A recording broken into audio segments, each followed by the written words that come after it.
जी, उसके बाद हमारे पास इंट्रामस्कुलर स्पेसेस आ जाते हैं। बहुत ज़्यादा इंपॉर्टेंट क्वेश्चन है इसमें जी। आपको क्या क्या याद करना है? सबसे पहले तो आपको ये डायग्राम आपके जहन में होनी चाहिए, इससे सारा कुछ हो जाता है डायग्राम से। देखिए कितनी स्पेसेस होती हैं, फर्स्ट, सेकेंड एंड थर्ड। देख रहे हैं ये स्क्वायर शेप जो है, ये रेक्टेंगुलर जो भी है, क्वाड्रेंगुलर है, ये अपर ट्राइंगुलर, ये लोअर ट्राइंगुलर।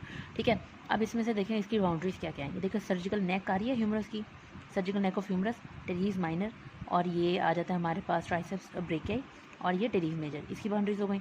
अब जी अगर हम इसके अपर ट्राइंगुलर की देखें तो हमारे पास क्या आता है, ये ट्राइसेप्स ब्रेकियाई, टेरीज माइनर और टेरीज मेजर। अगर लोअर ट्राइंगुलर की देखें, देखिए ये हमारे पास आ जाता है जी मिडल बॉर्डर ऑफ ह्यूमरस, और हम यहाँ पे ट्राइसेप्स ब्रेकियाई, और ऊपर जो है हमारे पास टेरीज मेजर आ जाता है। ये हो गया। आप लैटरल मीडियल तो कर लेंगे ना आप, ठीक है। अच्छा जी, क्वाड्रेंगुलर स्पेस में फिर से बता देती हूँ, मतलब कि इसके सुपीरियर, इसके ऊपर वाली तरफ क्या होता है, यहाँ पे देखिए, ये पीछे वाली साइड से हम देख रहे हैं ना, देखें क्योंकि ये देखें स्पाइन जो होती है पीछे की तरफ होती है, ये वाला इसका मीडियल बॉर्डर है, पीछे वाली तरफ से हम देख रहे हैं, मतलब बंदा अगर खड़ा है ना तो उसकी बैक से हम देख रहे हैं। तो देखें सुपीरियरली इसके ऊपर क्या है, टेरीज माइनस पीछे की तरफ है, लेकिन सामने जब हम जाएंगे ना तो वहाँ पे हमारे पास सबस्कैपुलरिस पड़ा होता है। सबस्कैपुलरिस मसल मैंने अभी आपको बताया क्या क्या होता है, और इसके अलावा शोल्डर जॉइंट इसकी सुपीरियर में ली में आ जाएगा। अगर हम इसके नीचे वाली तरफ देखें तो देखें टेरीज मेजर आ रहा है, दिख रहा है आपको, टेरीज मेजर का अपर बॉर्डर या सुपीरियर बॉर्डर। अगर हम इसकी मीडली जाए ना तो मीडली हमारे पास lateral border of the long head of triceps है, और लैटरली जाएँ तो हमारे पास सर्जिकल नेक ऑफ ह्यूमरस आ जाती है। अब इसके कंटेंट्स देख लेते हैं। हमारे पास आ जाती है एक्सिलरी नर्व, और जी क्या है, पोस्टीरियर सर्कम्फ्लेक्स ह्यूमरल वेसल्स, मतलब आर्टरियन वेन। ठीक है, ये हो गया, क्वाड्रेंगुलर स्पेस डन हो गई। अब हम चले जाते हैं अपर ट्रायंगुलर स्पेस में। अपर ट्रायंगुलर स्पेस की जब हम बात करते हैं तो इसकी सुपीरियरली हमारे पास inferior border of teres minor, teres minor है उसका इंफीरियर बॉर्डर। लैटरली की अगर हम बात करें तो middle border of long head of triceps, और अगर नीचे की बात करें इंफीरियरली तो अपर बॉर्डर या superior border of teres major. इसके कॉन्टेंट्स की बात कर लेते हैं। हमारे पास क्या पड़ा हुआ है, जो सर्कमफ्लेक्स स्कैपुलर वेसल है ना, बेसिकली ये है इम्पॉर्टेंट, ठीक है, और artery with when in the upper triangular space. ठीक है, ये बाद में हमारे पास क्या कहते हैं, ये एनास्टोमोसिस भी करती है पोस्ट स्कैपुला में, आपको बताती हूँ मैं कैसे होती है वो।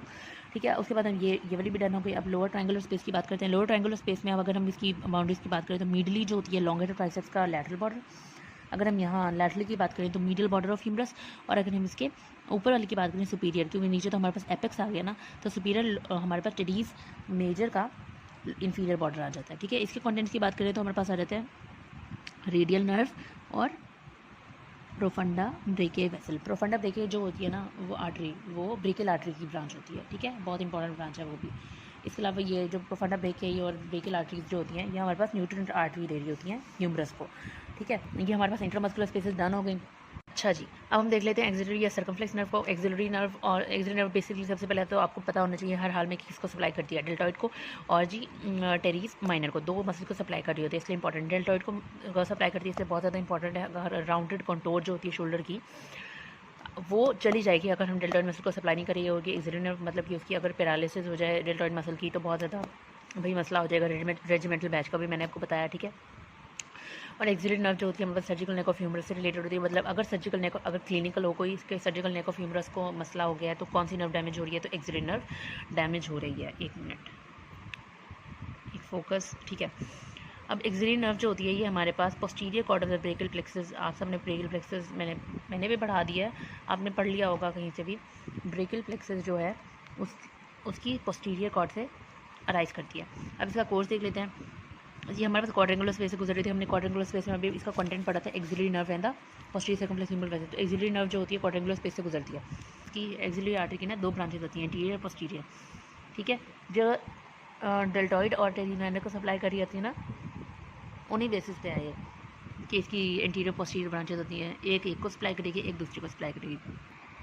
अच्छा, रिलेशन ब्रांचेज में जो चीज़ आपको याद रह जाएगी और थोड़ी सी ज़रूरी है वो है ये कि जो क्वाड्रेंगुलर स्पेस से गुजरती है ना, क्वाड्रेंगुलर स्पेस के जो हमारे पास ये बाउंड्रीज़ वगैरह थी वही यहाँ पे भी बाउंड्रीज़ हैं। ठीक है, उसके बाद हमारे पास क्या होता है कि इसकी ब्रांचेस हो जाती हैं क्वाड्रेंगुलर स्पेस में। The nerve divides into interior and posterior branches. Interior branch होती है ना ये इसको अकम्पनी कर रही होती है, ये जो पोस्टीरियर सर्कमफ्लेक्स ह्यूमरल थी ना एक्सिलरी नर्व की इंटीरियर ब्रांच को अकम्पनी करती है, साथ साथ होती है। कंपनी का मतलब ये होता है। ठीक है, और ये हमारे पास इंटीरियर ब्रांच होती है डेल्टॉइड को सप्लाई करती है, और जो skin over the interior inferior part मतलब डेल्टॉइड को बेसिकली सप्लाई कर रही है। पोस्टीरियर ब्रांच होती है ये सप्लाई करती है टेरीज माइनर को, और इसके ऊपर एक सूडो गैंग्लियन होता है, ये एमसीक्यू है। ठीक है। और जी एक्सिलरी नर्व के लिए एक बात आपको याद रहनी चाहिए, पोस्टीरियर ब्रांच जो होती है ना एक्सिलरी नर्व की, ये बाद में upper lateral cutaneous nerve of arm बनेगी। ये क्यूटेनियस नर्व्स वाले चैप्टर में हम पढ़ेंगे कि upper lateral cutaneous nerve of arm, मतलब आर्म पे जाएं, लैटरल साइड पे जाएं, अपर लैटरल साइड पे जाएं, उसकी क्यूटेनियस सप्लाई कौन सी होती है? Posterior branch of the axillary nerve. ठीक है, ओके जी। तो नेक्स्ट वीडियो में हम बात करते हैं जी एनास्टोमोसिस अराउंड द स्कैपुला। इसकी मैं नई वीडियो बनाती हूँ, ठीक है, अगली वीडियो में बात करते हैं इसकी।